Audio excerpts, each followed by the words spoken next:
the screen, which obviously would be helpful.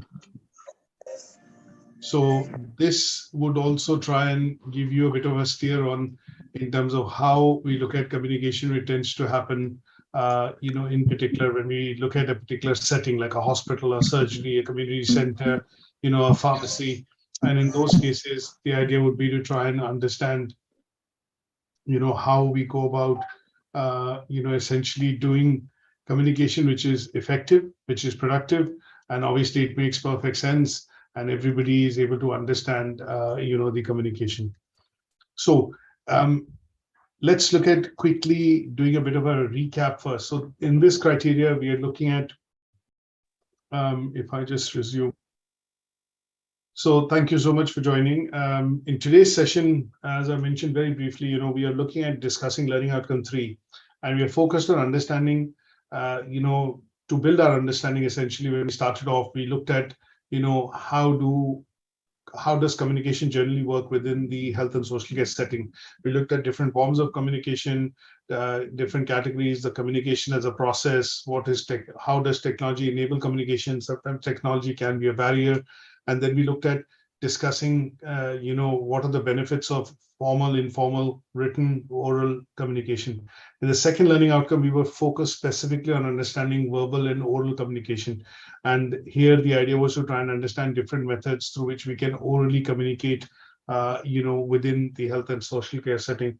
And then we also looked at understanding the importance of listening skills, active and passive listening, and why is it important for us, somebody who's going to be working within the health and social care sector, to be able to have good active listening skills, because they are related to the SOLAR model that we discussed yesterday. And that is ensuring that you're able to give respect, empathy, treat the patient with, respect and dignity, and allow and obviously communicate things across to the patient from a point of view of ensuring that, what is being discussed is being understood. And then obviously from this sector's perspective, when you prescribe medicine or when you give a treatment, you're making sure that it is suitable and apt for the patient who's receiving it. Now, the second learning outcome was more focused on understanding verbal, oral communication and ways through which we can do this successfully.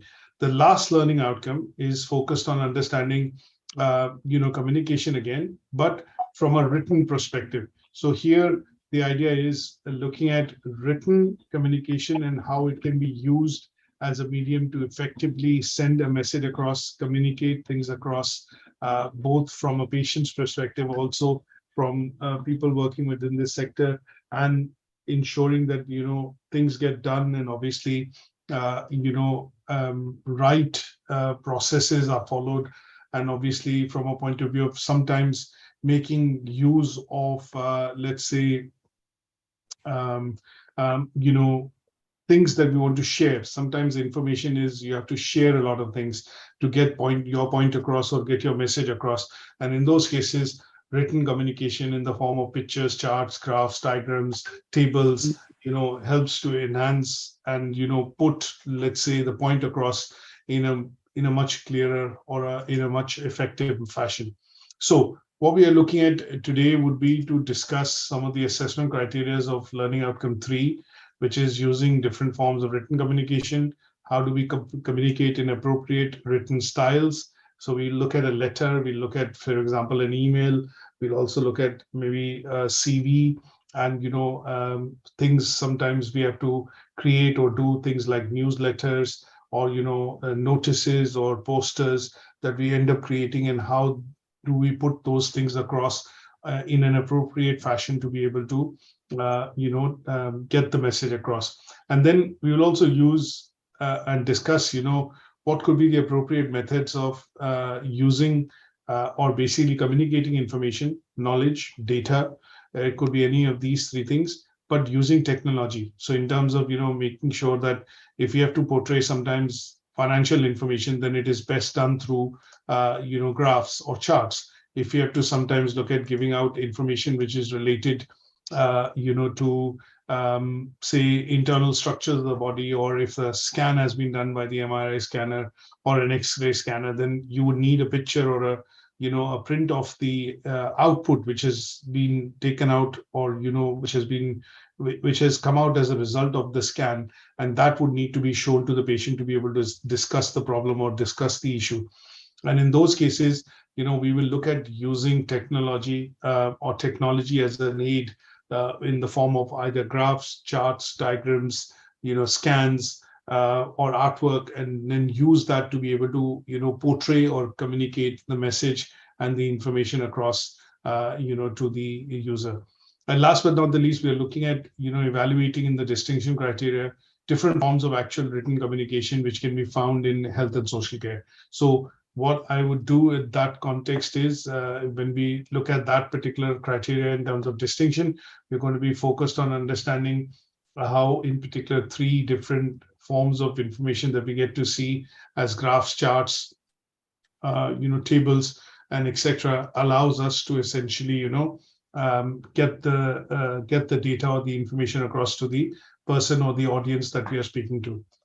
So I've got a number of people now joined in, which is great. Thank you. And welcome everyone. So I've got about 15, 16, 17 people on the session, which is great. Round about just the right number, which regularly attend. Good, and thank you for joining. Let's start off this particular session by looking at, how do we look at written communication in particular. Now, before I start this session, what I want to do is bring in a particular picture, which basically was used yesterday to discuss, what are the various forms of or types of communication that we end up doing. So when we talk about different types of communication, we discussed, communication which could be used in the form of written communication and oral communication. We also talked about formal and informal communication. We talked about information or communication which can be done essentially, through the route of using body language, gestures. We looked at communication which sometimes utilizes Braille and sign language in order to, send the message across, or let's say communicate the message that we are trying to give across. And these were essentially the various types in terms of categorization that we look at when we talk about communication. Now, when we talk about the use of communication and why it is done, sometimes we need to be looking at what the advantages of written communication in particular. So when we talk about advantages of written communication in particular, one reason which I mentioned yesterday was that when we do send a message across, or try and send something across as a message, or convey an idea, your opinion, thoughts, your issues, and in general information with people, if we want to create a record of the transaction, of the discussion, so that we can refer to it in the future, then written communication is the one which is used, because written communication, what it does is it creates what is called a permanent record. So when you send a fax, when you essentially send a text message, you write a letter, you send an email, these are all ways through which you are actually creating a permanent record, in which is something which can be referred in the future. Now, if we look at other reasons why written communication is generally done, sometimes you would see written communication is also done because you want to store information and information as data, as records. So when we look at patient information records, when you go into your surgery, for example, or you go and meet your GP, the number of times you visit the surgery, the prescriptions which are issued, the conditions or the symptoms that you show in terms of certain things that you've had over the years, like cold symptoms, flu symptoms, COVID symptoms, things like that, they're all recorded in your patient history. And the reason why that information is being stored in the written format is because records are being created for future use, so that they can be referred to. If you have a similar condition which arises in the future, then previous records can be checked, what medication was given can be checked. And if something is not gone right, then also it can be checked that you had an allergic reaction to this particular medication. So this is something which is on a ban list or should not be used. And all this is not done, or all this is recorded in a written format. And because it is in the written format, it is easily distributable, easily shared, and it also can be used for future reference. Now, We also look at sometimes sometimes we have the ability and need to be able to send information across to different people at the same time. And that is where you see on the emails, you have an option wherein you carbon copy. We use CC as a field. Sometimes you want to send information across just for information, and you do BCC or blind carbon copy. And the reason why you do that is because sometimes you have to share this information with various recipients. So if a diagnosis is done with the patient and that needs to be shared with the nurse, the family members, maybe the hospital staff, instead of sending that information across individually to all persons, the written format of the information would be copied in to different recipients so that they're able to receive it at the same time. And because it could be because some of them need to act on that information simultaneously, and that is why you don't want any delays happening. And that's one of the reasons why written communication is also done, because when you communicate orally, sometimes some of the things can be lost in terms of capturing the bits if it needs to be done in a specific way and a specific procedure needs to be followed. Again, written form of communication is done. Now, written communication also means that this communication, as I mentioned, is permanent and is helpful for us to be able to look at creating records which could be referenced in the future. Now, when we look at sending information, sometimes you would also see that if you're talking and for example, if you're doing verbal communication, sometimes it is also seen that you do give references to certain contexts. But when you need to write, you are actually making sure that what you're writing is accurate and factual, because that is something which is going to create a record. So in order to ensure that we have accurate records of information which is basically used and can be used in the future, would be useful if we look at providing that in the form of a written format. Now, there are various written formats of information which can be various records or various types through which we can actually look at recording information in a format which could be in the written format. Now, if I were to show you a couple, just to highlight that, okay, these are the various forms of written communication. Let me just try and pull it out. And what I would want to then do is have a bit of a discussion on it to say, okay, is this something that we've used? Is this something that you are aware of? Is this something that you would be looking at in the future? And that would help us, essentially, let's say, discuss the various formats that we at least know and are aware of, that these are the ways in which this can be actually done. So let me share my full screen because I've got a couple of documents open. And what I want to do is talk about the various types of written communication that we see. So let me just open one last document.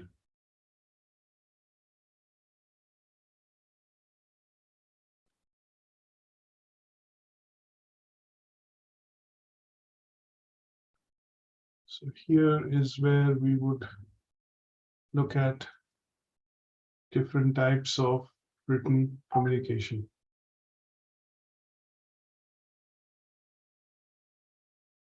Okay, so let me share my screen.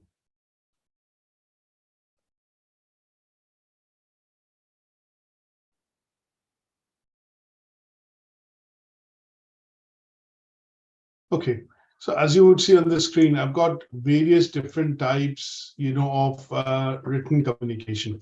Now, on the left, which I show you in terms of, a graph, this is a way of actually depicting maybe some sort of trend, which we are trying to look at from information that we've gathered over the months or over the years. And this has been plotted down as a chart to show whether this particular chart is of relevance because it shows the consumer price index in terms of how the inflation is actually making the prices rise.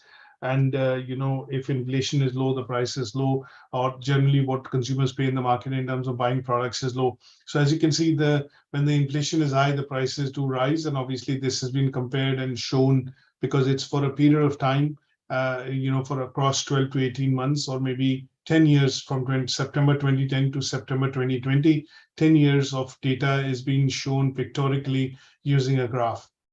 Now, the second form of written information that we get to see is primarily using a table.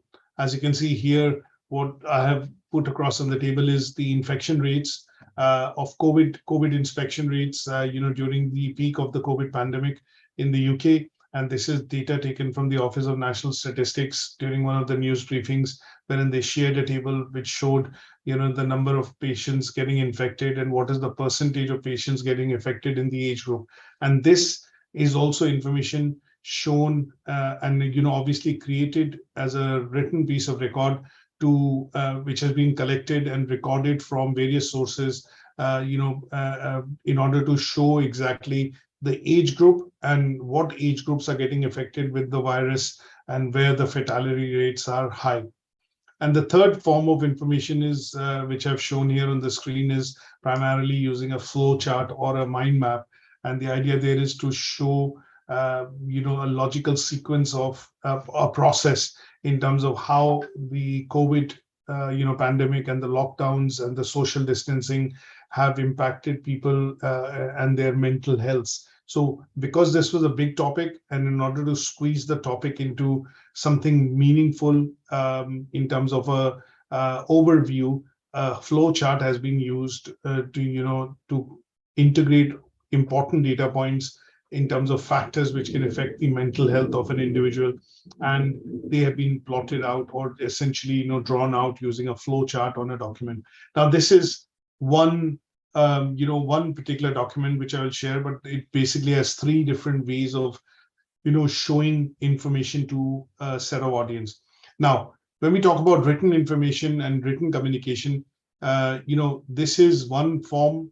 So you have graphs, you have tables, and then you have flow charts being used to communicate important pieces of information to different audiences. Now, one of the other most common uses of ways through which we do written communication is writing a letter, and this is a formal letter. So you've written a formal letter asking for information, about a summer camp, or for example, basically if you're hosting a birthday party, or assuming you're going out on a holiday and you want to find out if the hotel has spots available in terms of rooms and things like that, you are looking at writing a formal letter for asking for information. So you write your address here, date, you follow it through by writing it to the person.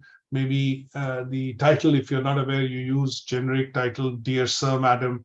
You have a story that you're going to start, which has a beginning, it has a mid, and then towards the end, what is the information or the solution that you're seeking, and then you formally end that letter because it's a formal letter by using yours sincerely or yours faithfully. You could also do a letter asking for a booking, and you could also write a letter to say that this is the complaint that I'm making, and why I'm making the complaint, and you're basically looking at writing a couple of things across to mention and clearly mention those points in terms of why you think you are looking at making that complaint. Now, when we look at these different formats, what we are essentially seeing is that if you have to use and create written information specifically for the purposes of within the health and social care sector, we would basically have something called a patient information record. And that record, or a treatment summary, or a prescription, as I would say, I don't know how many of you, obviously I'm pretty sure every one of you has seen a prescription or have received at least one. And the prescription that is generally issued, within the NHS, or, when we look at written forms of communication, the doctor prescribing a medicine is done through the route of, issuing a prescription, which is primarily going across to a pharmacy. You pay a bit of prescription charge, and then you get medicines, which are given on the prescription. This is also being done because it is being recorded that this particular care or this particular treatment plan has been given to the patient, and these medications were prescribed. And in order to create and keep accurate records, this is something which is done through the route of giving it in writing. And assuming if there is evidence that, this has affected the patient adversely or is not made the difference which was required to be done, then in those cases you would generally see that the patient would raise a complaint, and in those cases you would write maybe a letter of complaint in the case of maybe mentioning the point that why do you think I've not been dealt, or I've been dealt with something which has not resulted in the outcome which you were expecting. And again, this would be a form of written communication. Now, I did show you a bit of a prescription, so obviously everyone is aware that what some of the basic types of written communication that we generally get to see could be things like a prescription. So if I bring this across, this is an example of a prescription.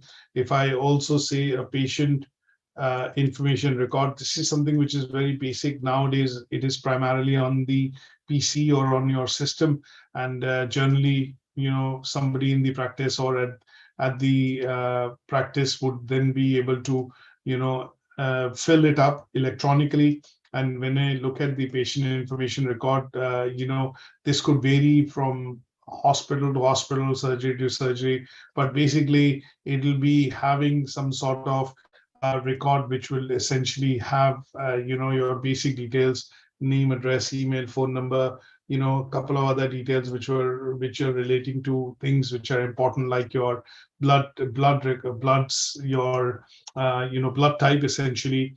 And it could be also related to your last vital stats like blood pressure and other bits which have been taken over the years, and they would all be recorded and updated from time to time in the patient information record. So if I just put this on for the purposes of just for the purposes of let's say information, these are forms of communication or written information which essentially is then communicated at some stage within the health and social care sector. It could be other things like prescriptions which are detailed out into reports, medical reports. It could be an electrocardiogram, as I mentioned, an ECG, and that could also be a form of report, because that records your heart rhythms. And in some cases, this could be a document like this, which you generally have. And this would allow, again, information to be stored, from a point of view of ensuring that if it is required to be referenced in the future, then this is something which the doctors or the medical staff or people within the medical profession can actually refer to. And then I think most of you would have also seen a form of a medical report. A medical report would be something which details out maybe your X-ray, your MRI scan. It could be a report which basically gives out more details in terms of what has been the investigative findings of, say, a procedure which has been done or some tests that have happened, and they would tend to be, form of some sort of a medical report that you would generally get to see, which the doctor would fill out. Now, some of these tend to be electronic nowadays, and obviously within the UK, because of NHS, most of this is recorded on the system. And you can ask for this blood test report or your thyroid report, or for example, if you had a scan on your knee or your hip, or if you had a surgery and you want a report on that, or if you had, say, for example, angioplasty, stents which have been put in, some sort of procedures which have been done, then you can go in and ask for the reports, and they are also what are called written records, because they are to be referenced in the future. And that is one of the reasons why you would generally see that these reports and information is recorded so that they can be referenced in the future. Now, with this background in mind, in terms of understanding that written communication and usages of written communication and why it is done, I hope this has been understood, that when we look at the various usages of written communication in general, we are clear that why it is done, in what circumstances it is done, why is it useful, and in some cases we also discussed, why it is something that has to be done over a period of time, specifically, in order to be able to reference some of these in pieces of information in the future, That is why you generally see that records are kept, and some of these things are recorded, and these recordings are then over a point in time, used to give suitable, treatments in terms of, the patients from within the health and social care sector. Now, when I look at some of the assessment criteria in terms of what we need to discuss. So first one talks about the different forms of written communication in healthcare setting. So when we look at different forms of communication within healthcare setting, what we mean by that is that what could be the different types of communication, which can be, various different types that can be done in writing, in written format, and they would essentially need to be discussed here. So when I talk about the usages of different form of communication, let's look at generically first, and then we will relate it to health and social care sector. So when we talk about different forms of written communication and advantages, here what we are looking at is basically talking about the advantages of different forms of communication. And when we do that, what we are looking at is from a perspective of written communication, all information which needs to be shared, sent across in healthcare, in mental health care, or in settings of health and social care, you generally see that sometimes records have to be created, and because the information needs to be shared across with multiple sets of people or audiences at any given point in time, it is generally seen that written form of communication tends to be most effective and most accurate and factual. Now, if you were to get a blood test done, and obviously the test results come out fine, what the the pathology lab or the test results lab would essentially then tell you is that your results are fine. But one is that they've told you verbally your results are fine, but what you need to then do is get hold of your report and then take it to the GP, and the GP would interpret the data and then mention some of the things like your good cholesterol is fine, your bad cholesterol is high, your LDL is low, your hemoglobin is low, and that is where they would then have a range. Your hemoglobin needs to be, for an average person, between 9 to 15. So if your hemoglobin is hovering towards the limits of 9 and 10, you would generally, the doctor would say, okay, you need to increase your iron. I'll prescribe you some as iron supplements in order for you to increase your hemoglobin to a acceptably higher level. From 9s and 10s, take it to 12s and 13s. So what they're looking at is a bit of a range, but when you generally spoke to them, their results, because they are between a range of 9 to 15, your hemoglobin was 9.5, it is fine, it is acceptable. But the doctor would look at it in a holistic way to see where you are with regards to your vital signs. Is it showing, it is showing a set of weakness? Is it showing, that it could change? It has substantially changed over the years, because there would have been a similar report done a couple of years back, or when you get an MOT or a health check done, in the NHS in the UK, after 40, compulsory medical health check has to be done, and that basically checks everything from thyroid, blood sugar, your lipids, your cholesterol, your blood pressure, everything is checked.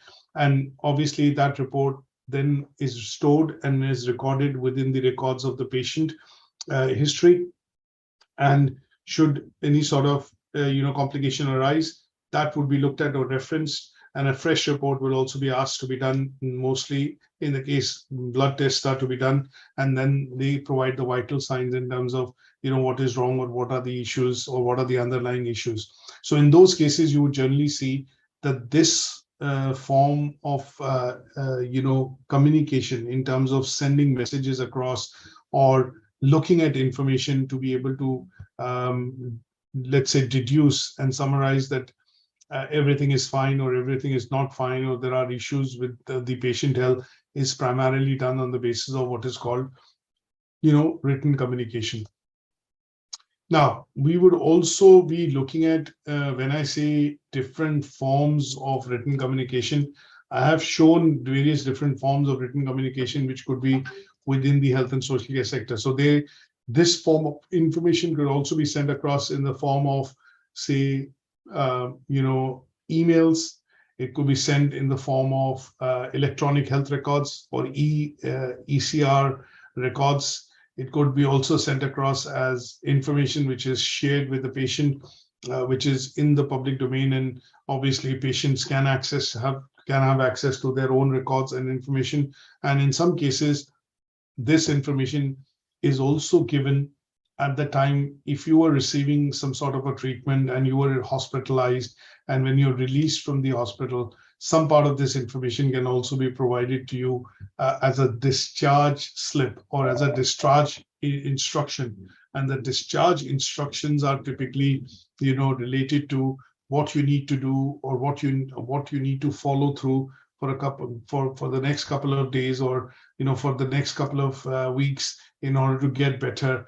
And they will also be done using the written form of communication. So essentially, you would need to look at explaining here different forms of written communication, specifically from a healthcare perspective, and they would come across primarily, from this particular slide, which I referenced. So like a prescription, a medical record, a medical report, or if you had some sort of a surgery or a procedure done, so an ECG or an X-ray or an MRI scan, and they would be referenced as images, and this would then be explained with 20 to 30 words to be able to cover, the various forms of written communication.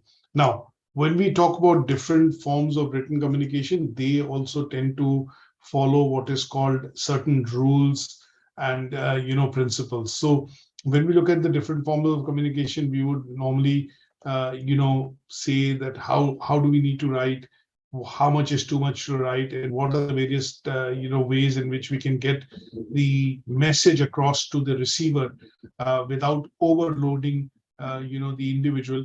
And in those cases, what we will do is basically look at talking about certain principles of written communication. So when we talk about how communication can be made effective, then we will talk about what are called the principles of written communication, and they would be tending to follow the 6 C's that we discussed.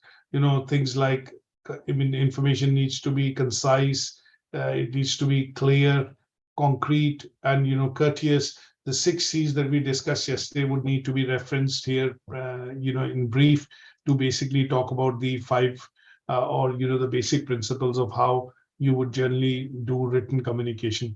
And this is primarily done because of the fact that you want to, whatever you're writing, whatever you're sending across as information to recipients, target audience, number of people, you have to make sure that the information is simple, it is clearly identifiable, it is written. If it's written through the through an electronic form, obviously that would be okay. But if it's handwritten, then it needs to be legible and clear. And then in order to ensure that this information which is being provided is accurate at that point in time, you would also date your letter. You would also, on emails specifically, when you send them out, a date and a timestamp, it automatically added. But in the form of written communication, when you write letters, memos, newsletters, or articles, or you send something across in the post, or a memo, for example, which is displayed on the notice board, I would say that next Monday is a bank holiday. But it's quite ambiguous. Next Monday is a bank holiday. Which next Monday? Is it the Monday in September? Is it the Monday in October? Is it the first Monday, the second Monday, the third Monday?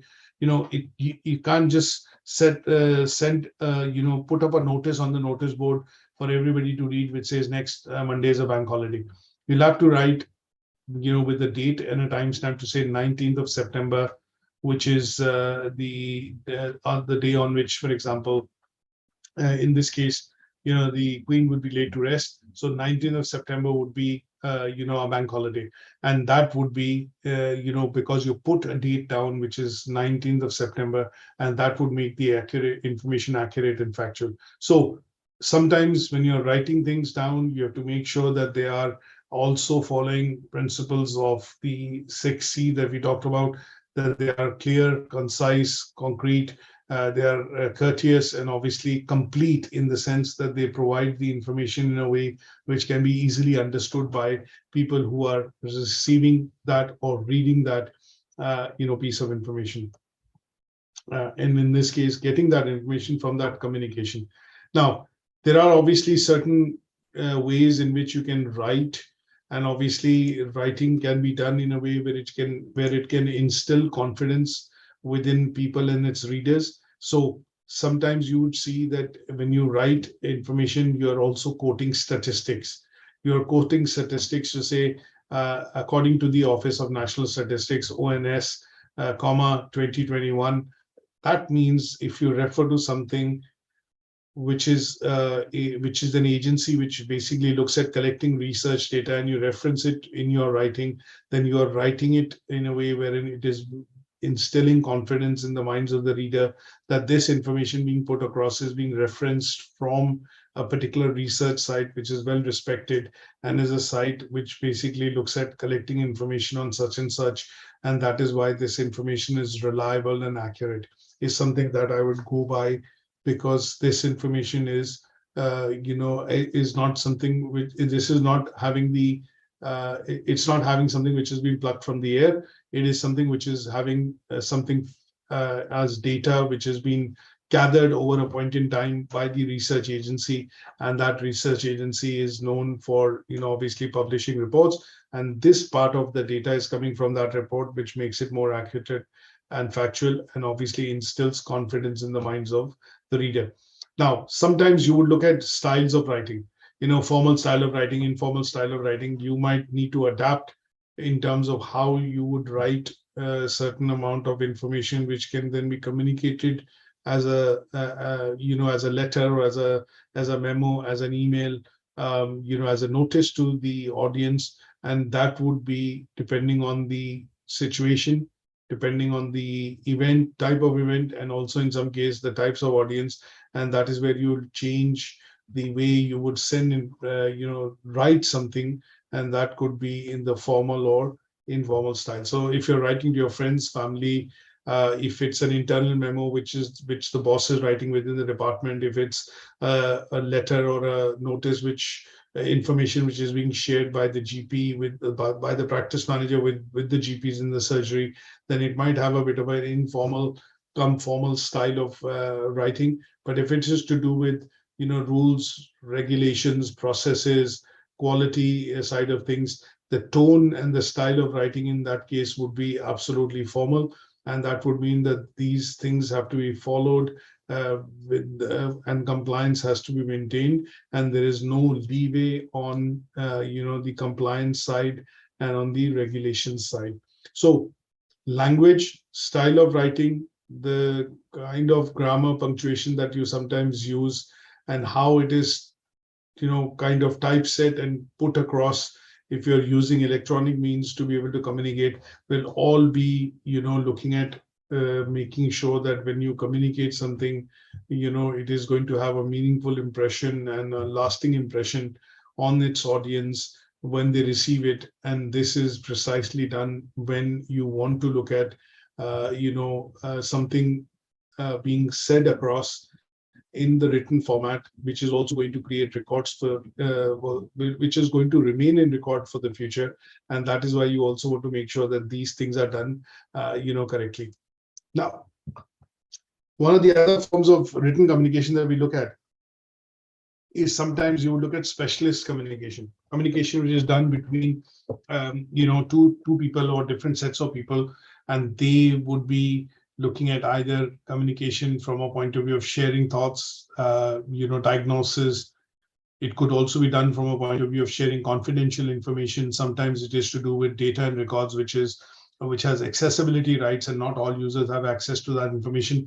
And that information that you would use in those circumstances, which is going to be things like memos, notices, internal circulars. It could be things related to types of communication that would essentially be, let's say, confidential in nature, like employment contracts. It could be medical records of the patient.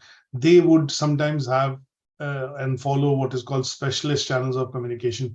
So when I say practitioners here, what I mean by practitioners is you're looking at doctors, nurses, healthcare professionals, people who are, within the within this profession, pharmacists, things like that. When they look at doing communication in a format which is going to be related to a particular person. It has to be done in a way wherein it is done confidentially and has accessibility rights in terms of information. It is not open to everyone. Then in those cases, you would call this as, specialist information. Now, sometimes you would see an example of, let's say, specialist communication would be, you would see generally, say, for example,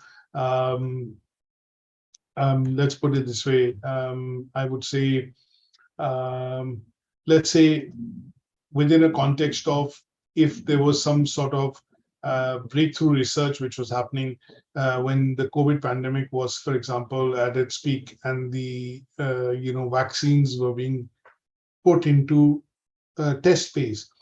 And if there was a certain amount of success which was coming through on certain chemical formulas, and this was being communicated internally to teams to show that, okay, this formula is working, this is something which is okay, this is having these adverse effects, or, this is something which is having a reverse repercussion in terms of, the things not going as planned, then in those cases, you would see communication which is happening behind closed doors within a certain set of groups would tend to be what is called, specialist communication.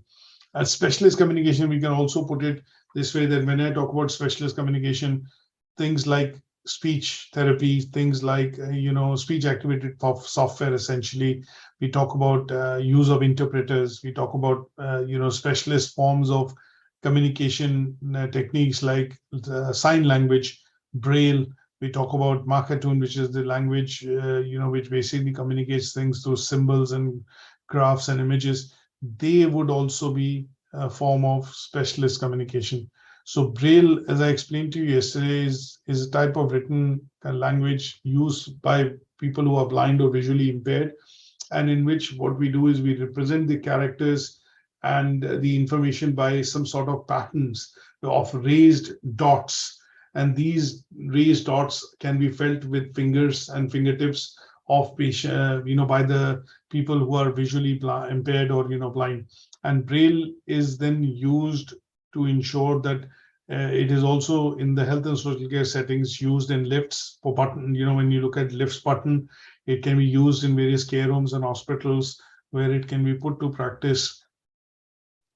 And it allows, the patients to essentially get access to usual facilities wherein they are not able to visually see or, have that disability of being visually blind or impaired. And they would then be able to still use some of these facilities by use of Braille. And when we talk about, a specialist form of communication, I also give an example of a medical report. So in this case, a specific example would be a care report, for example. And if I talk about the care report, it is going to be a report which basically looks at capturing all the essence of, what the patient care needs to have in order for the patient to get well soon. And this would include information at times which will be confidential about personal information about the patient, information about the care worker or the person who's actually looking at providing care. And they would then be a part and parcel of the care report. The care report might also have a care plan in it. It'll have details of the medical procedure which the patient has undergone to correct a particular problem or receive treatment against a particular disease. And this would also then be, a form of, let's say, specialist communication. Now, one of the other things that you get to see is British Sign Language. So when we talk about sign language, this was recognized by the UK government in 2003, and it is now widely used, as a language for communication, specifically with people who have visual impairment and, or hearing impairment. And it has its own grammar, own sentence structure, and obviously, it makes good use of your hand gestures. And this is, predominantly because sometimes you would see on the TV, on the BBC News, when major news events or briefings happen, you have somebody in the background who is essentially using sign language to be able to communicate, what is being discussed or spoken about, specifically visually. And this is being done using the hand gestures and some sort of a specific structure of the English language. And this utilizes facial expressions, hand gestures, and body language to be able to communicate things across to people who are having, hearing as a, who are basically having hearing as an impairment. So I hope this allows you to understand the first assessment criteria, which is different forms of written communication, which can be done within the health and social care setting. The second assessment criteria that we're going to be talking about is with regards to understanding appropriate styles and writing methods. So here, when we talk about appropriate styles and writing methods, we are basically going to be looking at, talking about the various formats that I've shown you, things like a formal letter, an email, and they would be just generally, the 4 various types of formats that you would generally see, which are being used to, send or, share information.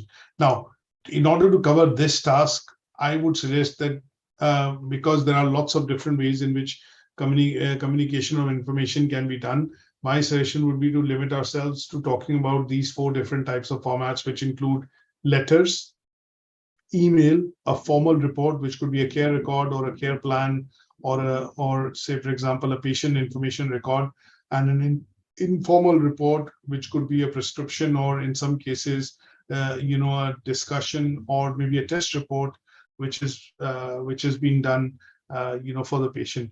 And if you cover these 4 up using, a Word document that I've shown before.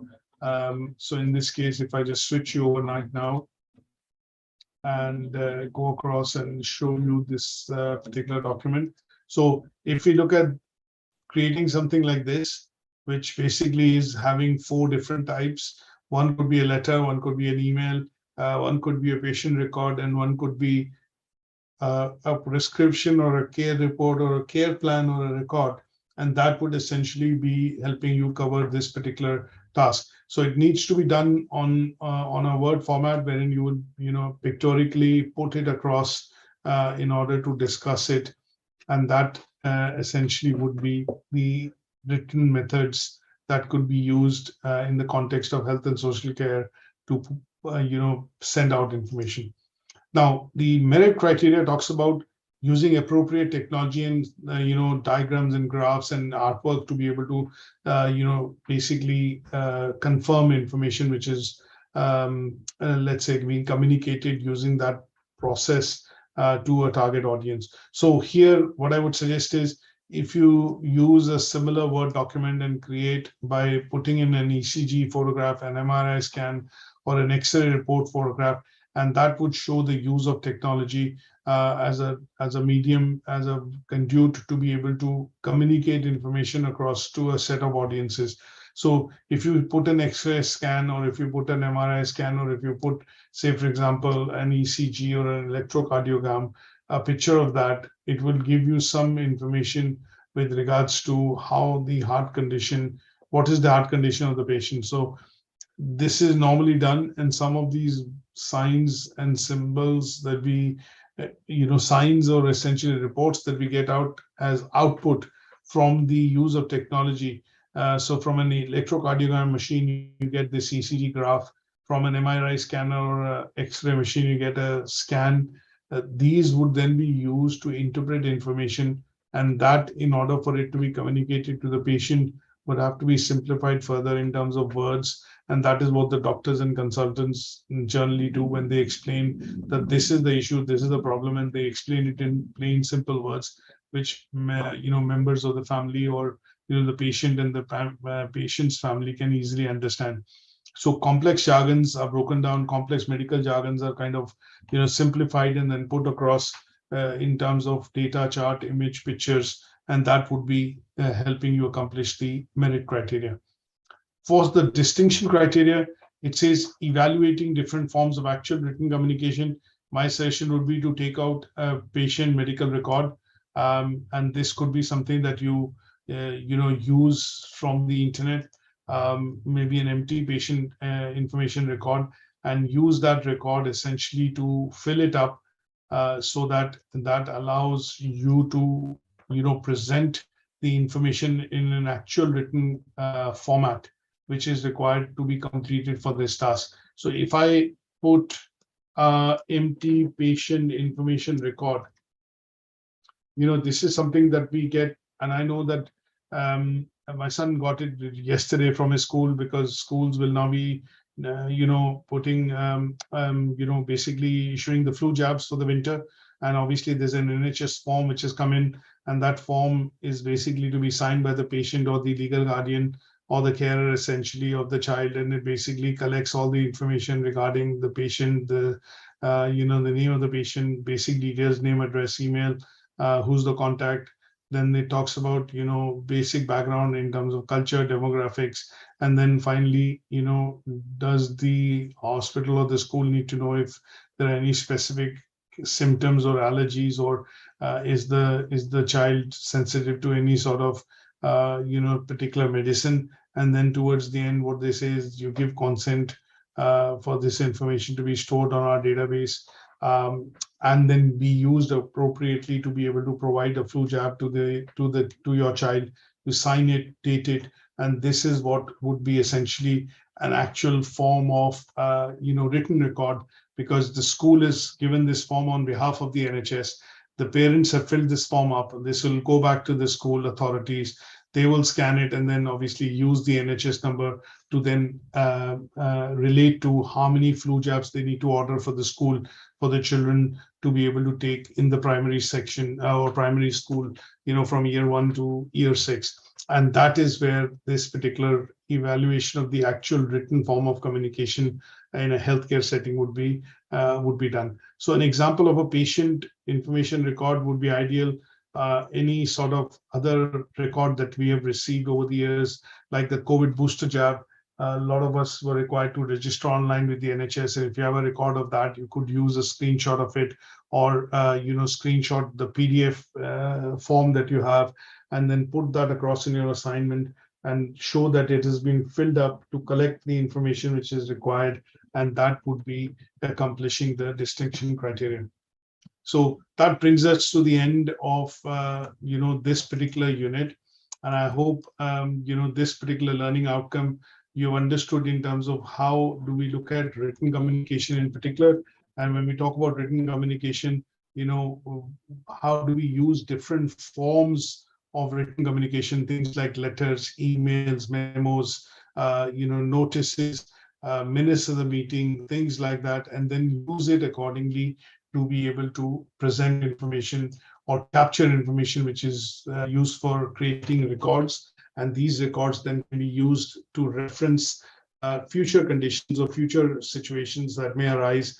And that is one of the reasons why sometimes communication is done using a written format or a written type of document within the, in general, in our day-to-day lives. But apart from that, also specifically within the health and social care sector. So I will now invite questions. If there are any questions, please feel free to ask so that we can discuss. And if there is any additional information required, I'm going to be able to provide that either through the presentation or as an additional handout for you to be able to take that through. So any questions at this end now?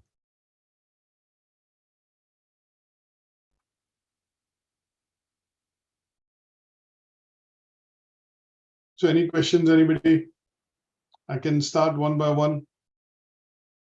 But yeah, feel free if there are any questions that you want to ask.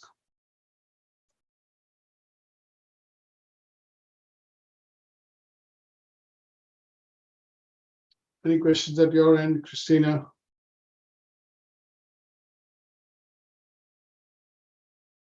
Emmanuel, any questions? Harrison? I've got Imran, any questions at your end?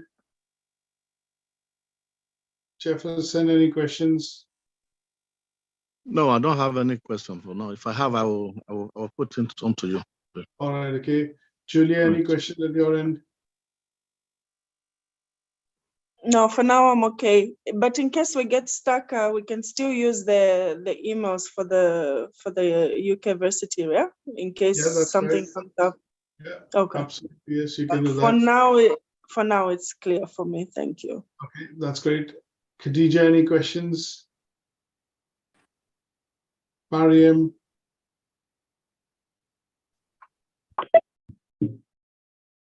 Yes, questions?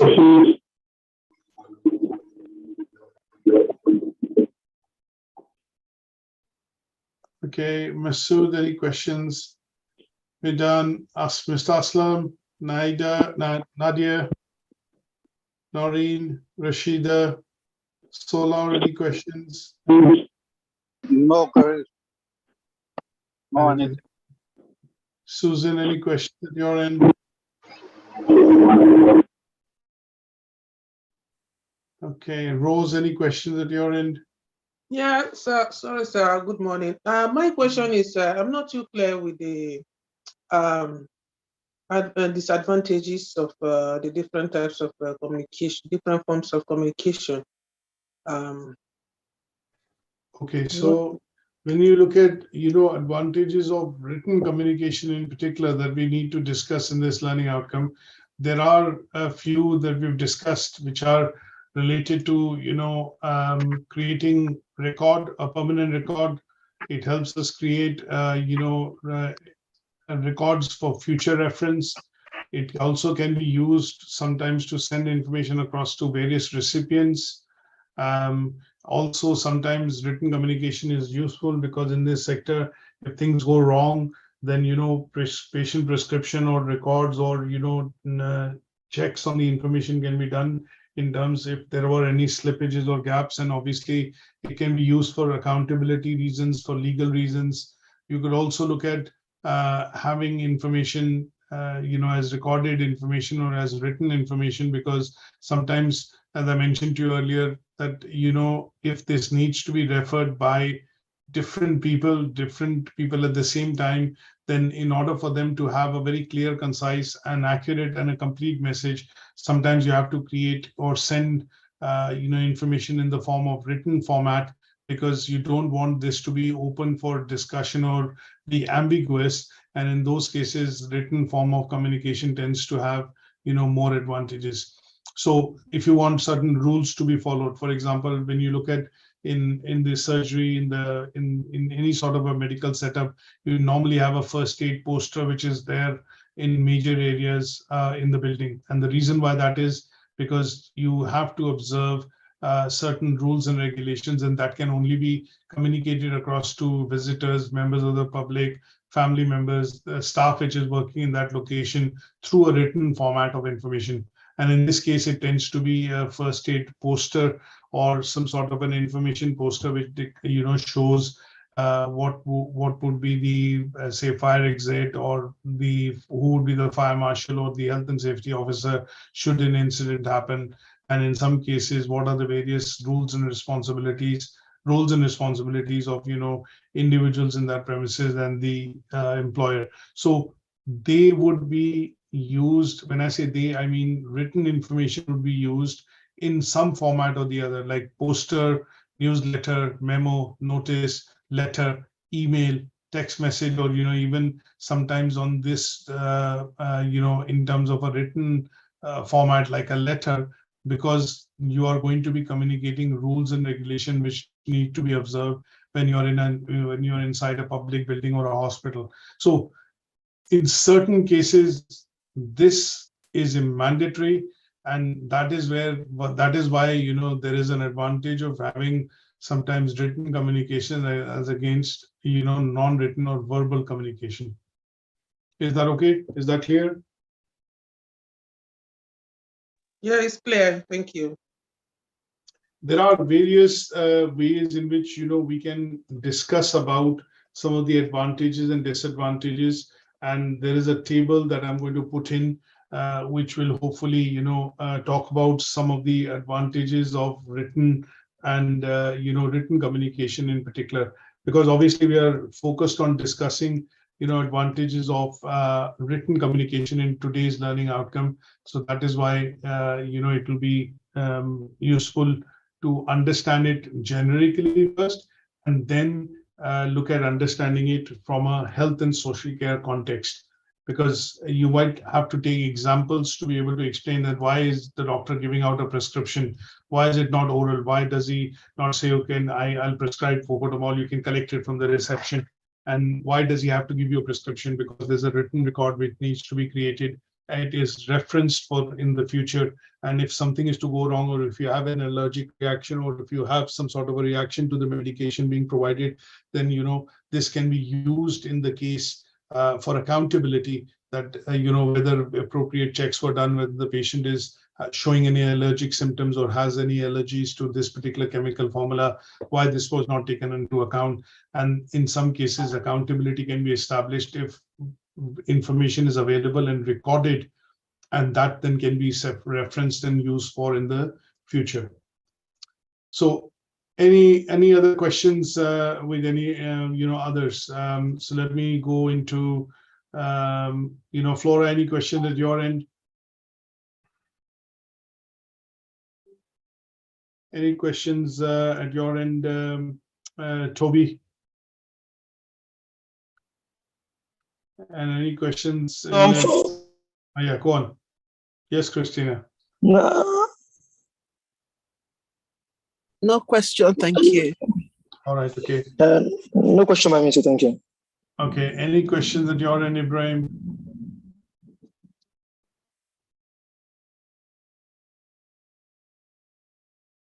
Okay, so what I've done is, while we were discussing or looking at this opportunity of asking questions, I have just gone in and made one or two quick amendments in the presentation, and I've included, advantages and disadvantages of written communication and advantages and disadvantages of verbal communication, so that you have this in one place when you are actually going through the presentations for this particular session.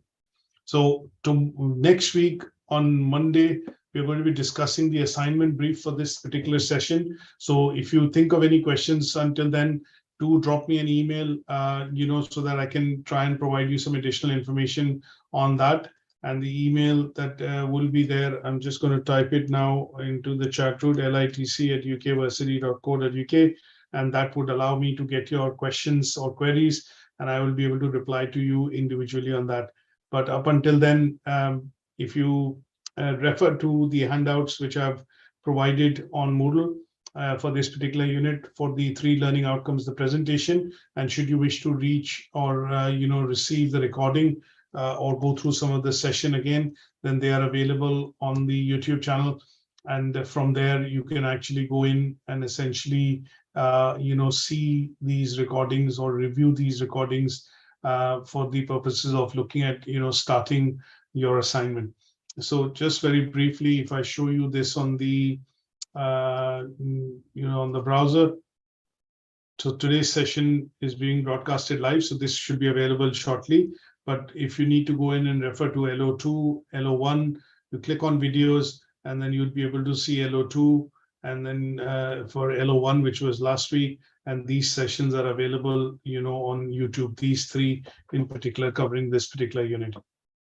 So thanks very much for, joining in today, and I will see you next week on Monday to do the discussion on the assignment brief. Thank you very much, sir. Thank you very much. Have a good day. Thank you. Thank you. Have a blessed day. Bye, everyone. Bye. Bye.